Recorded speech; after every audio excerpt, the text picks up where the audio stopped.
Good morning students. आज का अपना टॉपिक है एपिस्टेसिस। एपिस्टेसिस यानी कि प्रबलता। ग्रीक भाषा में एपिस्टेसिस का मतलब होता है इनहिबिशन। इनहिबिशन मतलब संदमन यानी कि दबाना।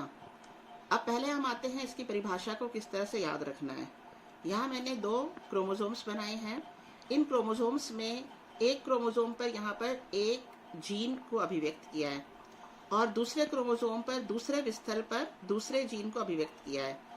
यह इस क्या दर्शाना चाह रहे हैं हम कि एक जीन एक विस्थल पर उपस्थित है एक गुणसूत्र पर, और दूसरा जीन दूसरे विस्थल पर उपस्थित है और दूसरे गुणसूत्र पर उपस्थित है। तो यहाँ पर क्या है, परिभाषा क्या होगी, एक जीन एक विस्थल पर एक गुणसूत्र पर उपस्थित है और वो दूसरे गुणसूत्र पर उपस्थित जीन के प्रभाव को दमन करता है, यानी प्रभाव को दबाता है, उसके प्रभाव को अभिव्यक्त नहीं होने देता है। तो यहाँ हमें परिभाषा में विशेष ध्यान क्या रखना है, एक जीन दूसरा जीन जो अन्य विस्थल पर है यानी नॉन एलिलिक जीन के प्रभाव को अभिव्यक्त होने से रोकता है। तो इसको कहते हैं एपिस्टेसिस यानी प्रबलता। अब यहाँ 2 शब्द आते हैं, हाइपोस्टैटिक जीन। हाइपोस्टैटिक, हाइपो मतलब क्या होता है, नीचे यानी निर्बल, तो हाइपोस्टैटिक जीन यानी निर्बल जीन। और दूसरा जो उसके प्रभाव को दबा रहा है वो हो गया प्रबल, तो वो कहलाएगा एपिस्टैटिक जीन। अब हम आते हैं, एपिस्टेसिस 2 प्रकार का होता है, dominant epistasis and recessive epistasis. Dominant यानी प्रभावी प्रबलता, रिसेसिव यानी कि अप्रभावी प्रबलता। सबसे पहले हम इसकी परिभाषा को ही लेते हैं। डोमिनेंट एपिस्टेसिस का मतलब होता है, यहाँ परिभाषा में दोनों जगह आएगा प्रभावी जीन। एक प्रभावी जीन ए है मान लो, दूसरा भी प्रभावी जीन है लेकिन नॉन एलिलिक जीन है। नॉन एलिलिक जीन है यानी कि मान लो ये जीन है बी, तो एक प्रभावी जीन ए दूसरे प्रभावी नॉन एलिलिक जीन बी के प्रभाव को अदृश्य करता है, तो इसको कहेंगे डोमिनेंट एपिस्टेसिस। या हम सिंपल एग्जाम्पल से लेते हैं। मान लो 2 क्लासेस हैं, मान लो ये 2 क्लासेस हैं, ये सेक्शन ए है, ये सेक्शन बी है। सेक्शन ए में एक स्टूडेंट है जो यहाँ पर प्रबल है, अपनी कक्षा में ये प्रबल है, प्रभावी है, और सेक्शन बी में यह स्टूडेंट है, यह भी अपनी कक्षा में प्रभावी है, यानी दोनों अपने अपने जो है प्रभावी रूप में उपस्थित है दोनों कक्षाओं में। लेकिन एक प्रभावी जीन दूसरा नॉन एलिलिक यानी दूसरे क्लास के प्रभावी जीन के प्रभाव को अदृश्य करता है, तो ये क्या कहलाता है, डोमिनेंट एपिस्टेसिस। अब हम आते हैं रिसेसिव एपिस्टेसिस।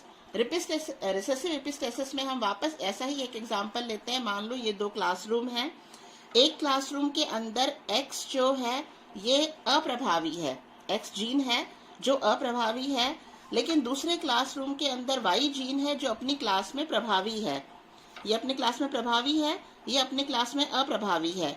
लेकिन रिसेसिव एपिस्टेसिस में क्या होता है, एक अप्रभावी जीन दूसरे प्रभावी नॉन एलिलिक जीन के प्रभाव को अदृश्य करता है, तो ये कहलाता है रिसेसिव एपिस्टेसिस। यानी ये अप्रभावी है लेकिन ये दूसरे नॉन एलिलिक प्रभावी जीन के प्रभाव को व्यक्त नहीं होने देता है, उसका दमन करता है, तो इसे कहेंगे रिसेसिव एपिस्टेसिस। अब हम आते हैं, इन दोनों का एक एक एग्जाम्पल लेते हैं ताकि ये कंसेप्ट और क्लियर हो जाए। पहले हम एग्जाम्पल लेते हैं डोमिनेंट एपिस्टेसिस का। डोमिनेंट एपिस्टेसिस में जो प्रयोग किया गया वो प्रयोग किया गया लेग हॉर्न पर। तो लेग हॉर्न जो है कुक्कुट में वो जो है कलर्ड भी हो सकते हैं और वाइट भी हो सकते हैं। अब यहाँ पर मान लेते हैं कि सी है, कैपिटल सी है कलर के लिए, यानी जीन जो किसके लिए है, कलर को रिप्रेजेंट करता है, और आई लेते हैं इनहिबिटरी जीन से, इनहिबिटरी यानी दमन करने वाला जीन। तो यहाँ पर यह नाम इसीलिए आई लिया गया है ताकि ये इसका अर्थ भी क्लियर हो, इनहिबिशन यानी संदमन करने वाला जीन। तो आई जो है प्रभावी जीन है जो सी दूसरे प्रभावी नॉन एलिलिक जीन के प्रभाव को दबा देता है या अदृश्य कर देता है। तो इस तरह से 2 प्रभावी जीन ले लिए जो दोनों नॉन एलिलिक हैं, सी एंड आई। अब यहाँ पेरेंट्स चुने गए, पेरेंट्स जो हैं वो व्हाइट लेग हॉर्न वाले थे। Capital I, capital I, capital C, capital C. Capital C homozygous अवस्था में होने के बावजूद यह किस कलर का है? वाइट कलर का है, यानी कलरलेस है, रंग नहीं आया। इसका कारण क्या है कि यहाँ पर प्रभावी आई ने प्रभावी सी के प्रभाव को अदृश्य कर दिया, व्यक्त नहीं होने दिया। ठीक है, और यहाँ पर small I, small I, small C चारों क्या है? होमोजाइगस रिसेसिव अवस्था में है। तो होमोजाइगस रिसेसिव अवस्था में है, इसीलिए इसमें अपने आप ही कलर नहीं है, व्हाइट लेग हॉर्न वाला कुक्कुट है। अब इनमें आपस में क्रॉस करवाया गया। यहाँ गैमेट फॉर्मेशन एक ही प्रकार का होगा, क्योंकि दोनों होमोजाइगस अवस्था में है, तो एक प्रकार का गैमेट बना, capital I and capital C. यहाँ भी होमोजाइगस अवस्था में होने के कारण एक ही प्रकार का युग्मक बनेगा, small I and small C. दोनों गैमेट आपस में फर्टिलाइज होने से F1 जनरेशन प्राप्त हुई और हेट्रोजाइगस अवस्था आई, यानी capital I, small I, capital C, small C. अब यहाँ पर ये भी किस प्रकार के थे? कलरलेस थे, यानी व्हाइट कलर के थे। ये व्हाइट कलर के क्यों थे F1 जनरेशन में? वापस वही कंडीशन है, प्रभावी जीन सी है जो कलर के लिए रिस्पॉन्सिबल है, लेकिन नॉन एलिक प्रभावी जीन ने इसके प्रभाव को अदृश्य कर दिया है। इसीलिए F1 जनरेशन में भी जितने भी संततियां प्राप्त हुई वो सब किस कलर की थी? व्हाइट कलर की थी। अब इन्हें इंटरक्रॉस करवाया गया ताकि F2 जनरेशन प्राप्त हो सके और उनमें लक्षण देखे जा सके कि किस प्रकार के आते हैं। क्योंकि ये हेट्रोजाइगस है, पॉसिबिलिटी कितने प्रकार के गैमेट्स की बनेगी? 4 प्रकार के गैमेट्स की बनेगी, कैपिटल आई, कैपिटल सी, या कैपिटल आई स्मॉल सी के साथ में, फिर स्मॉल आई कैपिटल सी के साथ में, स्मॉल आई स्मॉल सी के साथ में। इस तरह से maximum 4 types of gametes can be formed.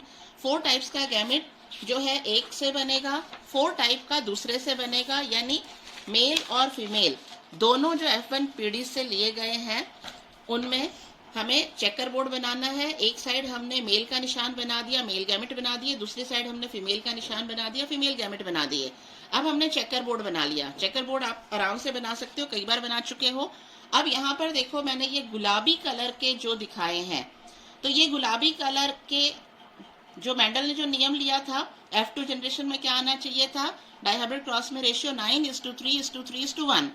तो ये 9 वो हैं जिनके अंदर दोनों डोमिनेंट जीन है। दोनों कौन से हैं? डोमिनेंट जीन है। यानी यहाँ देखो, capital I capital C, capital I capital C, सब में आप देखोगे दोनों डोमिनेंट जीन है। दोनों डोमिनेंट जीन होने के बावजूद ये किस कलर का है? व्हाइट कलर के हैं। व्हाइट कलर के क्यों हैं? अगेन क्योंकि कैपिटल सी है इसके अंदर कलर के लिए जीन, लेकिन साथ साथ में नॉन एलिलिक कैपिटल आई है। कैपिटल आई क्या करता है? कैपिटल सी यानी प्रभावी सी जो कि नॉन एलिलिक जीन है, इसके प्रभाव को अभिव्यक्त होने से रोक देता है। यही कारण है कि ये 9 के 9 जो गुलाबी कलर के हैं ये कलरलेस हैं। अब यहाँ 3 ब्लॉक ऐसे हैं जो व्हाइट कलर के ही दर्शाए हैं मैंने। ये व्हाइट कलर के इसलिए हैं क्योंकि इन तीनों में प्रभावी सी नहीं है। अब सी ही होता है प्रभावी कलर के लिए, तो इसमें प्रभावी सी नहीं है, इसीलिए ये तीनों क्या है? व्हाइट है। अब यहाँ ये लास्ट वाला आप देखो, जो होमोजाइगस रिसेसिव कंडीशन एक ही आता है अपने आप में, तो यहाँ पर ये व्हाइट क्यों है? अगेन क्योंकि यहाँ पर प्रभावी सी है नहीं है, इसीलिए ये जो है व्हाइट कलर का है। अब इस तरह से ये 9 प्लस ये 3 और प्लस ये 1, तो ये टोटल कितने हो गए? 13। ये 13 फिनोटाइप आते हैं जो व्हाइट कलर के हैं। केवल अब ये 3 जो ग्रीन कलर में शो किए गए हैं, यहाँ आप देखो इसका जीनोटाइप, इनमें प्रभावी सी है तीनों में। इसमें होमोजाइगस अवस्था में है, इसमें सिंगल सिंगल है ना, और इसको दमन करने वाला प्रभावी नॉन एलिलिक आई नहीं है। अब दूसरी क्लास का जैसे प्रभावी स्टूडेंट नहीं है, तो ये अपने आप को अभिव्यक्त कर पा सकता है। ठीक है, यही कारण है कि यहाँ का जो रेशियो है, फिनोटाइप रेशियो F2 जनरेशन में, वो आता है 13:3, यानी केवल 3 ऐसे आते हैं इसमें F2 जनरेशन में जो किस प्रकार के होंगे? कलर्ड होंगे। बाकी सारे क्या होंगे? व्हाइट लेग हॉर्न होंगे। तो यहाँ पर क्या पता चला इसमें कि प्रबल जीन एपिस्टेटिक जीन आई है, जिसके कारण जो है दूसरा प्रभावी जीन सी है, ये अपने रंग को अभिव्यक्त नहीं कर पाता है। तो यहाँ पर प्रभावी सी हो गया हाइपोस्टैटिक जीन और प्रभावी आई हो गया एपिस्टैटिक जीन। अब हम लेते हैं दूसरा एग्जाम्पल। दूसरा एग्जाम्पल हम लेते हैं रिसेसिव एपिस्टेसिस का। रिसेसिव एपिस्टेसिस अप्रभावी प्रबलता। अप्रभावी प्रबलता में क्या बताया था मैंने, दो क्लास का हम वापस एक एग्जाम्पल लेते हैं। तो एक क्लास में, यहाँ दो क्लास है जैसे, तो एक क्लास के अंदर यहाँ पर अपने आप में अप्रभावी जीन है हाई एक्स, ठीक है, लेकिन ये अप्रभावी जीन दूसरी कक्षा में प्रभावी जीन है वाई। इस प्रभावी जीन यानी नॉन एलेलिक प्रभावी जीन की अभिव्यक्ति को रोकता है, लेकिन इसके लिए कंडीशन क्या है यहाँ पर कि ये अप्रभावी जीन होमोजाइगस अवस्था में होना चाहिए। ये किस अवस्था में होना चाहिए, होमोजाइगस अवस्था में होना चाहिए। यहाँ मैंने इसकी जो है रेड कलर में इसको इंडिकेट किया है, होमोजाइगस रिसेसिव। यहाँ जो एग्जाम्पल लेंगे उसके अनुसार स्मॉल एम ये इनहिबिट करता है किसके प्रभाव को, नॉन एलेलिक प्रभावी जीन ए के प्रभाव को। यानी यहाँ पर रिसेसिव एपिस्टेसिस के लिए होमोजाइगस अवस्था में उस रिसेसिव जीन का होना होगा तो ही जो है वो इनहिबिट कर पाएगा। अब हम यहाँ सीधा एग्जाम्पल से लेते हैं। यहाँ एग्जाम्पल लिया है कोट कलर ऑफ माइस। मूसे में जो सामान्यतः जो वाइल्ड टाइप का जो लक्षण है वो है अगाउटी कोट, और यह अगाउटी कोट जो है ये कंट्रोल किया जाता है डोमिनेंट जीन ए से। इसके अलावा दो और प्रकार के भी मूसे मिलते हैं, यानी ब्लैक कलर वाले और व्हाइट कलर वाले, है ना। तो यहाँ पर हम यहाँ ले लेते हैं कैपिटल ए, यानी अगाउटी कलर के लिए है जो अगाउटी डोमिनेंट है एम के ऊपर। यहाँ एम मैंने कैपिटल लेटर में इसलिए बताया है क्योंकि एम जो है ये किसके ऊपर डोमिनेंट होगा, स्मॉल एम के ऊपर, है ना, स्मॉल एम के ऊपर होगा। तो यहाँ पर क्या है, A is dominant over M, और इसका जो रिसेसिव कंडीशन है स्मॉल एम, अगर रिसेसिव स्मॉल एम कंडीशन पर होगा तो ये अगाउटी को क्या करेगा, दबा सकता है, इनहिबिट कर सकता है। तो इस तरह से यह आता है रिसेसिव एपिस्टेसिस। हम एग्जाम्पल से इस कंसेप्ट को और क्लियर कर सकते हैं। यहाँ एग्जाम्पल लिया गया, पेरेंट लिए गए ब्लैक कलर का और व्हाइट कलर का। तो ब्लैक और व्हाइट कलर के जो माइस हैं इनको क्रॉस करवाया गया। यहाँ पर ये ब्लैक कलर इसलिए है क्योंकि यहाँ पर कैपिटल एम है और ये रिसेसिव अवस्था में है, तो इसीलिए इसका कलर ब्लैक है। यहाँ पर ये एल्बिनो यानी व्हाइट कलर का है। व्हाइट कलर का इसलिए है, अब कैपिटल ए होने के बावजूद भी मूसे किस कलर के हैं, व्हाइट कलर के हैं। वो इसलिए क्योंकि यहाँ पर स्मॉल एम यानी रिसेसिव जो है वो होमोजाइगस अवस्था में है। इस होमोजाइगस अवस्था में होने के कारण इसने नॉन एलेलिक प्रभावी जीन के प्रभाव को भी दबा दिया, इसीलिए ये किस कलर का हुआ, एल्बिनो। अब ब्लैक और व्हाइट कलर के जो मूसे हैं उनमें क्रॉस करवाया। यहाँ इस कंडीशन में एक ही प्रकार का गैमेट बनेगा, capital A and small A. यहाँ भी एक ही प्रकार का बनेगा, small M and capital A. तो F1 जनरेशन में जितनी भी संतानें मिली वो कैसी थी, अगाउटी, यानी ना तो ब्लैक थी ना व्हाइट थी, किस कलर की थी, अगाउटी जो कि अपने आप में डोमिनेंट कैरेक्टर है, डोमिनेंट जीन है। अब यहाँ पर ये अगाउटी क्यों है, क्योंकि कैपिटल ए है। तो कैपिटल ए को दबाने के लिए स्मॉल एम अगर होता तो ये दबता, यानी होमोजाइगस कंडीशन में होता तो ये इसके प्रभाव को दबा देता। लेकिन यहाँ पर जो है कैपिटल एम और स्मॉल एम यानी हेट्रोजाइगस कंडीशन में है। हेट्रोजाइगस कंडीशन में होने के कारण ए डोमिनेंट रह गया और इसने अपने प्रभाव को व्यक्त किया। तो F1 जनरेशन में सारी की सारी संतानें अगाउटी कलर की थी। अब इनको इंटरक्रॉस करवाया, वापस से कितने प्रकार के गैमेट बनेंगे, 4 प्रकार के। तो हमने मेल का निशान ले लिया, मेल गैमेट बना दिया, फीमेल का निशान डाल दिया, फीमेल गैमेट बना दिए। अब यहाँ पर आप देखो, वापस हम आते हैं मेंडल के उस पर 9:3:3:1। तो उसमें क्या आता है, 9। तो 9 ऐसी कंडीशन है जिसमें दोनों जो प्रभावी जीन है वो कम से कम 1 या 2 बार उपस्थित हैं, यानी दोनों उपस्थित हैं। तो यहाँ पर जो है ये जिसमें ये दोनों उपस्थित हैं यानी कैपिटल ए है, तो कैपिटल ए होने के कारण ये अगाउटी होगा, और इसको दबाने के लिए जो दूसरा स्मॉल एम होमोजाइगस अवस्था में नहीं है, इसीलिए ए एम के ऊपर डोमिनेंट है। ए कैपिटल एम यानी प्रभावी एम के ऊपर जो डोमिनेंट है, तो इसने अपना प्रभाव व्यक्त किया।